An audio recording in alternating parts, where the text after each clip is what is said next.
সাভারের তেঁতুলজোড়ায় নির্বাচনী প্রচারণায় ঢাকা-২ আসন বিএনপি মনোনীত প্রার্থী আমানুল্লাহ আমান। তথ্য ও ভিডিও চিত্রে ঢাকা জেলা প্রতিনিধি এইচ.এম. আতিক। সাভার তেঁতুলজোড়া ইউনিয়নে মঙ্গলবার সকালে পদ্মার মোড় থেকে নির্বাচনী প্রচারণা শুরু করে রাজাকাট গিয়ে শেষ করেন।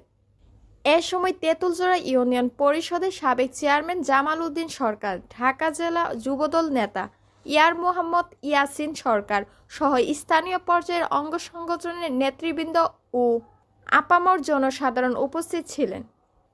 উন্নয়নের নানা প্রতিশ্রুতি দিয়ে সাভারে জনসংযোগ করেছেন ঢাকা-২ আসনের বিএনপি মনোনীত প্রার্থী ও ডাকসুর সাবেক ভিপি আমানুল্লাহ আমান। দলীয় নেতাকর্মীদের নিয়ে সাভারের তেঁতুলজোড়া ইউনিয়নে লিফলেট বিতরণ করে ভোটারদের ধারে ধারে তিনি ধানের শীষে ভোট প্রার্থনা করেন।